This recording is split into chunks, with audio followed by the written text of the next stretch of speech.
right, I'm here with Alex, the founder of MyAskAI. Alex, how you doing today? I'm good. How are you doing, Andrew? Doing great. So you were telling me before we started recording that you've had 3 startups acquired on Acquire. That's incredible. Yeah, I mean, you guys make it super easy to sell businesses, so can't take all the credit, but I guess once you get going and you start to understand how it works a little bit, now you can sort of package up these businesses and build these things quite quickly and understand the traction points needed to sell, then it can become quite repeatable. At least that's what we found. I can tell the results speak for themselves. So I guess I'd love to just take a moment for people listening. Do you want to give a brief introduction of yourself? Yeah, sure. So I've been in technology for my entire career. That's kind of 10 plus years. Started life actually as a consultant in Accenture in London, worked there for about 7 years, learned a ton there, but eventually, I always had this kind of burning desire to do my own thing. So eventually kind of left the machine, left the big corporate and started my own travel startup, raised a bit of money, and then we ended up getting crushed by the pandemic because we were focused on travel. And obviously that was a really tough spot to be in for a couple of years. But interestingly, at the back of that, I got into indie hacking and kind of building these micro businesses, like you kind of mentioned before, and just got on a bit of a roll with a few of these. And they've all kind of led me to the next one. And now it's just put me into being obsessed with and totally focused in the AI space, which is where I'm at now. Nice. I love that. Let's talk about the first acquisition that you went through on Acquire. I'm sure as each acquisition went, you learned something. Yeah. The process was easier the second time and the third time. That's usually how even just building startups go. What was the first startup that got acquired? Yeah, so it's quite a random idea. I mean, I actually developed it during my paternity leave. We were talking about our kids at the beginning of this. My little girl was born about a year ago. That was in summer, just as the pandemic was starting to fade away and travel restrictions were opening up. So everyone in the UK, at least, was trying to get their passports renewed because it all elapsed over the kind of 2 years in COVID because no one needed them. So there was this crazy rush for passports and no one could get appointments. And I realized that from done some basic web scraping stuff before that I could ping these appointment sites with a government passport service and find out when appointments are available, where they are, and these kind of things. So I quickly spun up a kind of quite simple consumer kind of SaaS product that would allow people basically to get alerts for when appointments came out for passport renewals. And this was in super high demand and it just took off. And at its peak, we were doing about $1,000+ a day, just piling money into Google Ads as well, because it's just a brilliant strategy, at least for that business. Hasn't always worked out with other ones, but it just really took off. But obviously it was quite seasonal. We managed to kind of capitalize on that and package it up in a nice enough way that it could be rolled out to other regions, other countries that were going through similar things. And then first experience on acquire.com, put it on there. And then I think within a month and a half, I had a buyer, an American in the UK, who bought it. And I was just completely blown away by how quickly that all happened within the space of kind of 3.5 months, like standing this thing up, getting to a decent revenue that I never got to with my previous startup where we raised over $1.5 million with a team of like 12 and then sold it. And this all happened in 3 months. I was just like, wow, like what is this world? Like this is pretty cool. That's an efficient business. Congrats. Also a great use case too, just in general, helping people go see their families again, that's awesome. Okay, so let's move on to what was the second startup that got acquired? Just after that first one, I got introduced to my current co-founder, a guy called Mike, and we started to bat a lot of ideas around. Initially, we were there to meet up and talk about freelancing, but we never got onto speaking about that. We just got tons of ideas in our head and we're both very similar people. So we're just like, screw freelancing. Let's just go and build out our own ideas and just run with a couple of things. So we started playing in the AI space when the GPT-3 AI APIs were coming out from OpenAI and it was all becoming a lot more accessible. And the first use case that we came to, maybe questionable ethics, but it was a tool to help students write their university applications in the UK, which is called a UCAS statement. And the kind of generative model was fairly average. And when we started to train the model on a bunch of examples, we realized that we could create this really powerful, quite unique tool to create these pretty bespoke and high quality university applications. We actually wrestled with OpenAI a few times because we were like right in the gray area of like what's acceptable for doing with generative AI, at least when they were coming out with it. And we suddenly paused and thought, okay, maybe the bigger opportunity here is actually with the fine tuning, because Fine-tuning an AI model is quite a difficult, complex process. It's a little bit tricky, but it can kind of 10x, 5x your results in terms of the quality outputs. So we thought we'll put a pin in the kind of consumer-facing business, this UCaaS statement writer, and we'll list that on acquire.com. Maybe it can be some seed capital for this next business.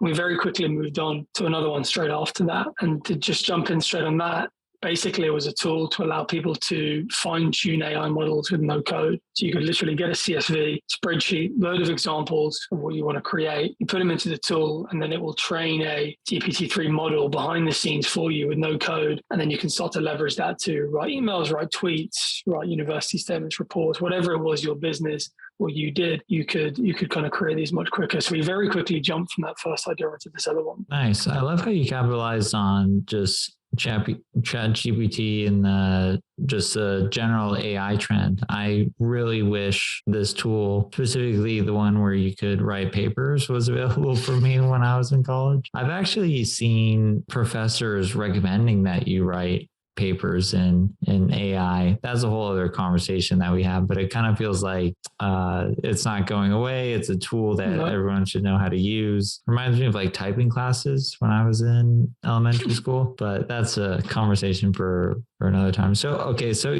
3 acquisitions. Okay. That is awesome. How did, let's start with maybe just some of the learnings. Cause a lot of people listening to this are probably looking to, sell their business or potentially, buy a startup. How did you position these with buyers to attract the most interest? What are maybe like some initial, and we'll go down like the timeline from interest to due diligence to transfer. What are some of like the things you think you did really right when you were speaking with buyers or positioning it when buyers reached out after signing an NDA? How did that initial phase go and how did you handle it? So I think the first thing was that I definitely learned through each of the 3 stages was the timing in terms of creating the listing. And by that, I mean, how much traction did we have when we put the listing together? The UCaaS, the university statement writer one, was actually one that sold last, even though that was listed on the platform for maybe 2 or so months. And the main reason for that is when you compare it to the other ones, is the traction was a good proof of concept from a technology standpoint. And we only really launched it and ran with it for a couple of weeks. The revenue was basically nothing, a couple of $100. So we felt like, hey, this is a good enough proof point for people that want to kind of take this tech and then use in other applications. But looking back and comparing it to the other 2 sales, it's like that doesn't really fill a buyer with confidence that you've only run this thing for a couple of weeks and generated a few $100. Like that doesn't really prove that much. The buyer that ended up did buying it was really interested in the technology pattern. So I think we got a little bit lucky with that side of things. And they weren't really buying it for the kind of revenue generating, like normal traction metrics that you would expect. So that's one thing. Timing, don't put it on there too early. Get the right amount of traction, especially revenue. I think that's just like probably the most important metric on the platform and for most of the buyers, and certainly from all the questions that I've ever received across all the listings, it always comes down to the money, what you're making, and eventually the margins and stuff. So the timing was an important one. The second one was, I think, just making the listing really simple and trying to answer a lot of the questions that you're going to get as part of the kind of initial due diligence process, like as they're signing NDAs, that process as that's going on. You can answer a lot of those questions already, I think, just by trying to put the buyer's hat on, trying to think, if you knew absolutely nothing about your business, it's always a really hard thing to do as a founder, but if you know nothing about your business, what am I not explaining to people? Really explaining it in the most simple way possible, breaking out the tools you use, the different cost bases within the product and all these types of things as well, how you're getting your users and all that kind of stuff. So I definitely got much better with each sale at crafting, still a concise listing because we're not going to put in like tons of information, but one that was super simple, kind of almost felt dumbed down, but I think it worked much better like that. And just broke everything down into kind of nice, neat blocks of the product, how it was built, the growth and the acquisition mechanics, the costs, the revenue, the traction, that kind of stuff, and all the kind of key areas of the business. So I think those are probably, looking back, the big learnings for that very early phase. Yeah. Yeah, that I would agree with 100% in terms of just the preparation, really, because during an acquisition, like your main job as the owner of the business is to close the knowledge gap for buyers, make it really easy to understand. What is your tech stack? How are you growing? Obviously, what are your financials? Just some more information you can give to buyers, the more interest you're going to get by a lot. Because the other option is they have to, ask for it in advance. And then if you're slow to respond, or that's kind of a signal of what the whole acquisition process is going to be like. So I really like how, just keeping it simple and making it really easy for buyers to wrap their head around your business, which, you might think is easy because you're operating it every day. But for a buyer looking at it for the first time, they're going to have questions. And the more you can prepare in advance for those questions or just think through them, it's just going to make your life and then the buyer's life a lot easier, and then also increase your chances of, selling, getting acquired. So I like that. So now that, you found your buyer, how did you, let's say, vet or verify or choose or pick the right buyer? What made you comfortable with each acquisition? So you don't have to name the name of the person, but what qualities do you look for in buyers, just to make sure that when you sign a letter of intent that it actually closes, the acquisition doesn't, fall through midway? Yeah. And, look, we definitely had some acquisition buyers where LOIs were signed and we felt like we got super far along and more DD was shared, and then they kind of suddenly fall off the radar. But I think looking back, that could have probably quite easily been seen, and I could have probably teased that out a little bit early through some conversations. So to your question is like, there's some basic things like the verified funds badges, I think are a really important one. Like if someone's speaking to me with a verified funds badge, then I'm instantly going to take them like 10 times more seriously as a buyer for sure. So any kind of buyer badges that they have on the profile, then that's just going to elevate them straight away. Beyond that, I'm really just kind of looking at trying to put it in a kind of polite way, but, like the intelligence of their questions. If I feel like they have a grasp on what it is that we're selling and the kind of basics of running a business, and they're asking the right questions about how we're acquiring customers, what those unit economics look like, what are the margins on the revenue that we've listed there. So it's not just like losing money or barely making any money. They're starting to dig in with a few of those kind of slightly more educated questions, and maybe this isn't the first time they've done this, or they've got a bit of a business hat on. Then again, I'm going to take them a lot more seriously and probably be a lot more inclined to sign the LOI and share a lot more information with them, and then ultimately spend, the time working with that individual versus someone who's asking, a bunch of unrelated questions, clearly hasn't read the listing, and, maybe is sapping you for information or just like wasting your time. And obviously, as a founder, you've always just got to be careful of people trying to waste your time. So yeah, if they're asking intelligent questions, then that's going to push them up there and make you engage a bit more. I like that too. And because it's a two-way street. Because the person that you sell to, there's going to be due diligence, there's going to be a transition plan usually where you're going to have to work with this individual. And if they're asking questions that maybe are off base, or you just don't feel like they're the right person to own the business, it could save you a huge headache. Because if you sell to someone who maybe just doesn't understand space, or it's a really technical project and they're not technical, those should all be things, if they're concerns, you should discuss all those things. And what I always recommend too is before even signing an LOI, have a pre-LOI call. Just, hey, we're going to sign this. Let's review due diligence as a plan again. What are we going to do? How long is it going to take? Just to really kind of confirm you have a plan going into due diligence, because it just increases your chances of the deal closing. And another tip that I've seen work really well in terms of verifying buyers and making sure that, they're the correct one is if they previously acquired a business, you can ask for references. Like, do you have anyone I could speak to? What is it like working with you? That's entirely appropriate, because again, it's a two-way street. I'm going to be potentially, selling my business to you, and you say X, Y, Z. I'd like to just verify that. So just a tip there. Okay. So you found the buyers, and now you move into due diligence. How did you go through due diligence? How did you think about it? How did it work out with the buyers? Yeah, so I'm fortunate in that come from a background where I've raised money before, spoken to investors, had to put together data rooms for previous businesses. Data room, for listeners who don't know, essentially a collection of all your important documents as a business, from your financials to your pitch text to sales pipelines, whatever's relevant to you. But basically, a bit of a dump from all your internal systems and knowledge repos. So I had some experience putting these things together and knowing what makes a good data room. Obviously, these weren't as sophisticated as ones who were trying to raise, much larger amounts of money. But the core components of answering all the questions about how you're acquiring your customers, what are some of those economics look like in terms of the cost if you're running Google Ads, maybe some exports of some of the campaigns you've done there on Facebook, for instance, that kind of stuff. Obviously, your financials, whether you're tracking that yourself or in my business's case, always Stripe. We always just had the latest Stripe extract that was a little bit cleaned up and organized with some charts as well, so buyers could just jump in and see all of that data and even play around with themselves. And we had to do is share a link, basically, instead of giving them Stripe access or anything like that. So there's a lot of putting those kind of documents together, which were probably more data heavy, kind of numerical heavy in general, to be honest with you, because I felt like those are the kinds of questions and conversations that we got into most. And then the only other topic aside from that, where there was always a lot of interest, was, like, where is the technology? Where is it all based? What's it written in, this kind of stuff? But how are you going to hand it over? And then the big question, which I think is one of the biggest variables, which maybe I didn't think about enough, and I wonder if a lot of buyers think about enough, is a way to change your sale prices around how much support you're going to provide after the sale.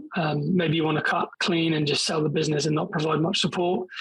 But I think you'll be surprised where a lot of the time I found with buyers that we didn't sell to, but a lot with the buyers that we did sell to, is they're really interested in what you know about the space. And most of the time they want to keep you on board as a kind of advisor, consultant, even at a low kind of rate or amount of days per month or something, possibly indefinitely, possibly for 6 months, something like that. They want to keep the relationship going because they see you as a really important kind of lever to keep improving the product. If they feel like they can fund the marketing expansion and do the sales side of it, they see you staying on and doing a bit of a product role within that. So it's just an interesting model that I didn't really think about when I first started using the platform, because I just thought it would be like a straight up, just here are the assets, move on next. But I think a lot of buyers are looking for some hand-holding afterwards and maybe even a relationship. So yeah, if you're open to that, I think you're going to increase your chances of a sale, and you'll be able to up the price as well. I would 100% agree with that. I would say almost 90% plus buyers will ask for some sort of transition period. And the reason for that is there's parts about your business that, again, you can't get through every detail, but when you finally actually own the business as a buyer, there might be a customer with a unique discount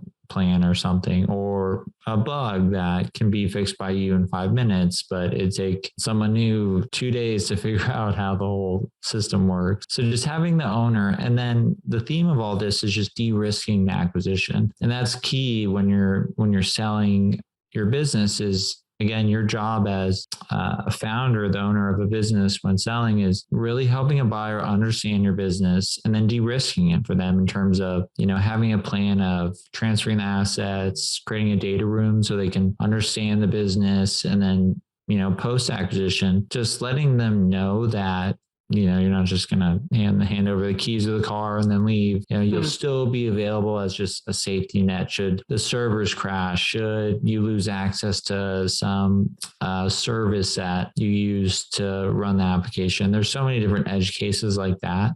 So definitely, and the way I've seen a lot of people, make this work is, like you said, just agreed upon transition period. It can be 1 month, it could be 3 months. And then after that, a consulting agreement where you have some sort of just hourly rate if needed. And you want to be really specific with that as well, so you don't get stuck with a consulting job full time. Maybe it's 10 hours a month or something like that. So the buyer doesn't rely on you unless you're okay with that. But typically that's what I've seen work really well for both buyers and sellers. Yeah, agreed.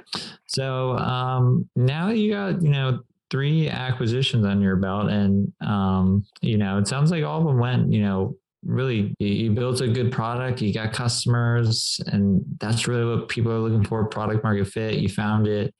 You successfully went through due diligence 3 times. That's, quite the feat. What are like your top 3 tips to people, looking to sell a startup? If they had nothing, they knew nothing about Acquire, like what are maybe the 3 things you would say to, you have to get these things right? Yeah. I think first 2 points may contradict a little bit, but the first one is linked to my previous point, which is around timing, is you need to have some kind of numerical objective traction that a buyer with no knowledge of your business or space or belief around the hype or vision that you have or all the potential that you may see in your business, if you strip all that away, they need to be able to see some hard, cold facts about the amount of money you've made, the growth of those over a period of, I would say, at least kind of 3 to 6 months. But even, in general, I think with your platform, you're kind of looking for the last 12 months is like a really important metric for businesses. So I think waiting to get to that point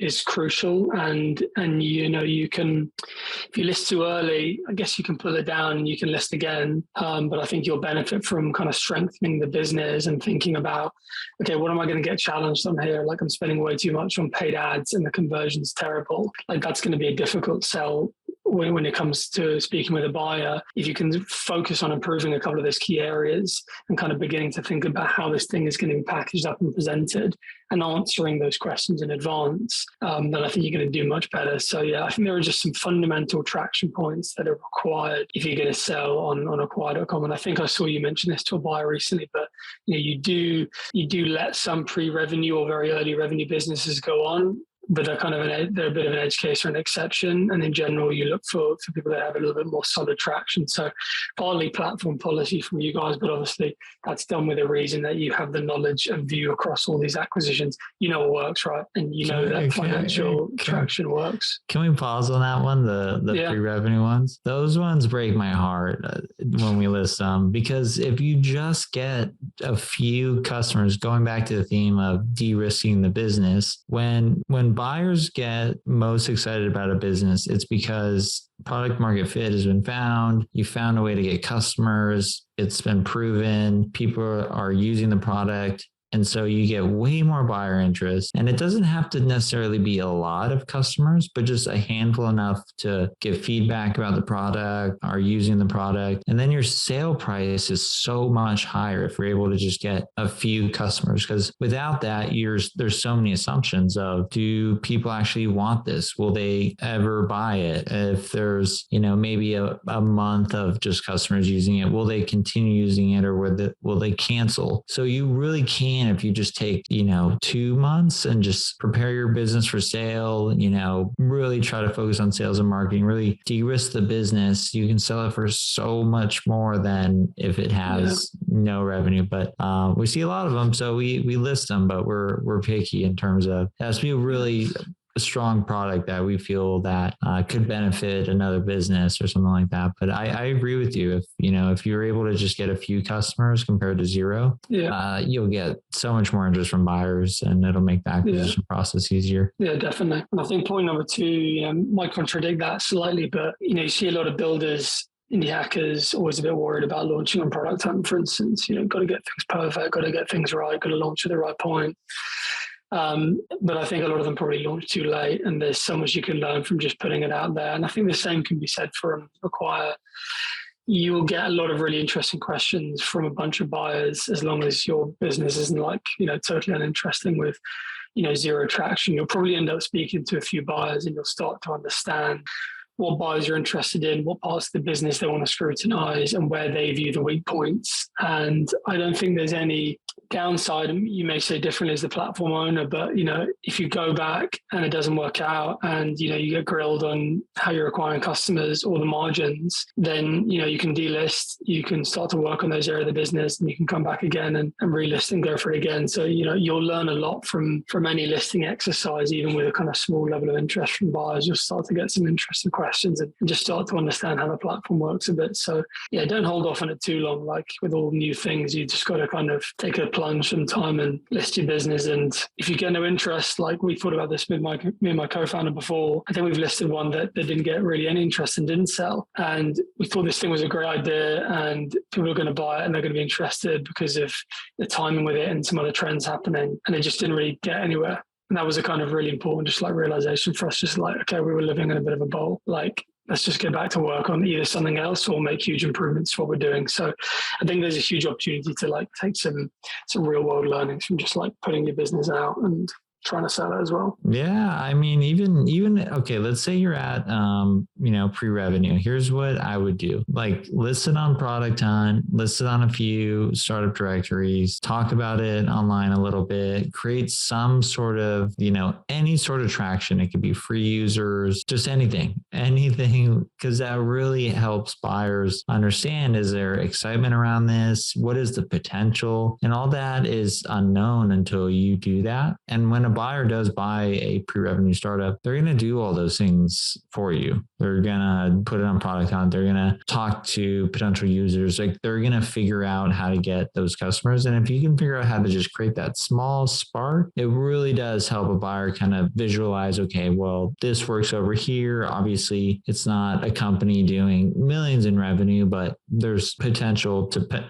get there or whatever the number might be, but just some sort of like roadmap, like here's what people said about the product or their feedback, can really make the difference between this is just a product I built and this is a product I built, but here's what users are saying or my handful of paying customers. So that's why I always say just spend like a little bit of time just getting a little bit of outside traction, because then you could share that with buyers as, you're buying product market fit here to some degree of whether you have paying customers or users or whatever it might be, but just that traction is really what draws buyers in, from my experience. Yeah, definitely agree.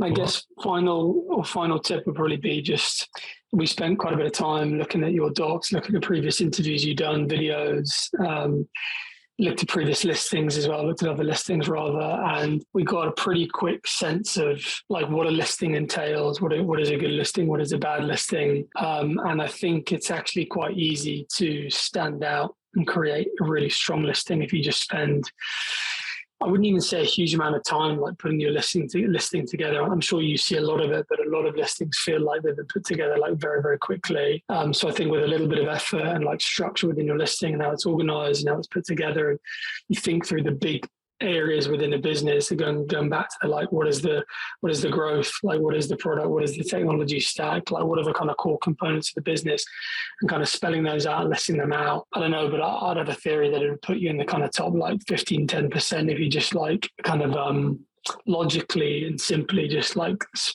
put out these different areas and just explained the kind of core components of your business. I just think you would massively help like close that knowledge gap, as you said, for buyers. Yeah, no, I completely agree. I think that includes any sort of metrics that you have. Do you know your customer acquisition cost? Do you know your lifetime value? Do you know your growth rate? How many free users do you have? Because that's an opportunity to convert them to paid. And then when it gets to growth opportunities, like really write growth opportunities out.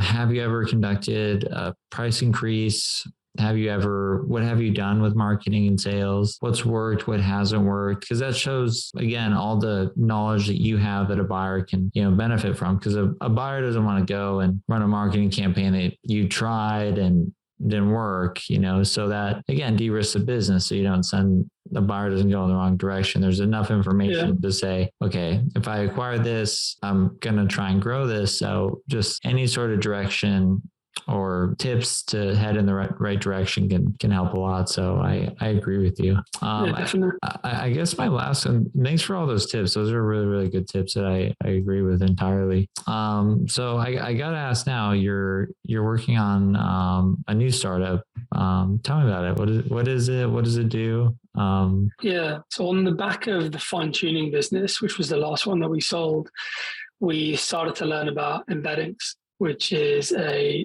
kind of AI model or a technology that's provided by OpenAI and a bunch of the other big providers. And this came out just in the middle of when we were building this other business. And basically what it allows you to do is AI-powered semantic search, which is basically finding pieces of information that are similar to a question that you have or another piece of information. And where it's really useful, I'll kind of explain in a second, but this new technology came out as we were building our other business, and we just literally took a step back and were like, this is game changing in terms of what kind of capabilities you can unlock for businesses and for customers with this. So that's why we actually sold the business, because we just saw a bigger opportunity that was completely, related, I guess, in the AI space, but fairly different. And that's what drove us to sell it, not really anything else. It was just like, okay, we want to pivot to this bigger opportunity. And it's great that there are platforms like acquire.com where you can kind of put a pin in the business you've built, sell it, get some seed cash, and bam, you move on to the next one. So that was pretty cool. This new one now is called MyAskAI. Been running it since about February or late February this year. And the basic concept is that you as a business can get all of your internal docs, all of your help docs, all of the information that's on your website, whether you provide a SaaS tool or an e-commerce site that sells, fashion or clothing items, whatever. It can be a whole range of different types of businesses. You upload all of your content. The AI model will process all of this.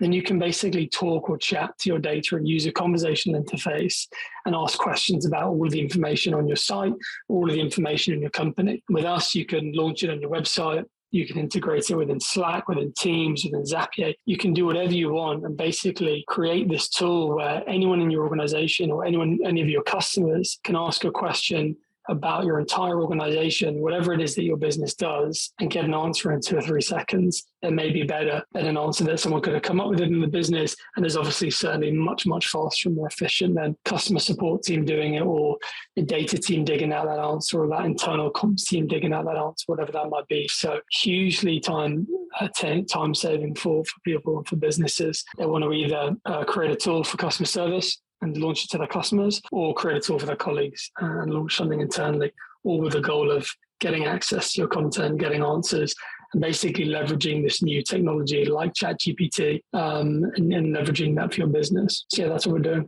I'm looking at this now. This is awesome. Thanks, man. I think we might actually use something like this. Let me ask if this is a use case. So we have a lot of blog content. We've written about deal structures, how to finance an acquisition, what is monthly recurring revenue, all the way to, how to make sure an LOI closes, pretty much everything about acquisitions and startups. If we were to install this on, let's say, our blog, would it digest all the information and then we'd have kind of like a chat bot where instead of searching our blog for the right article, you could just ask a question like, what is a common deal structure or something like that? Is that correct? Yeah, that's exactly it. So when someone's setting up on the site, you would put in, blog.acquire.com. If that's all the content you wanted to grab, we would scrape the entire site. We'd get all the articles, we'd ingest those and put them into the system. And you could create a chatbot out the back of that. You can brand it, give it the acquire.com blue, put in all your fonts, everything else, make it look and feel like it's really part of the site, and then embed it across the entire site or embed it across a couple of different pages. And as you say, the really important thing is the aim of it is to really replace search and to replace having to use tools like Intercom and other things that obviously take a huge amount of time away from a customer support team. Because as you know, pretty much every question that a customer asks you guys, you probably have the answer tucked away in some blog. You've probably written about it at some point. And maybe it's an answer that's amalgamated from a few blogs, and it'll do that as well. So it's a really powerful piece of technology. And for a business like yours, that's a really good use case. That is awesome. Well, Alex, congrats on the acquisitions, and hopefully I'll get you back on here. Maybe not too soon, but this business looks awesome. And I'm not just saying that. I'm excited to see where this goes. If people want to learn more about, you or your story, or more about your current startup, where can they find you? Yeah, so MyAskAI.com. You'll find a bit about me and my co-founder, but importantly, everything about the business. Sign up in minutes, sign up for free, just check it out. Sounds good. I'll put that in the show notes. Well, Alex, thanks for coming on the podcast, and congrats on all the acquisitions. I'm hoping, I got a feeling this next one's going to be your biggest. So hope so. I'm rooting for you. Thanks, Andrew. Appreciate it. Thanks for having me. All right. Cheers.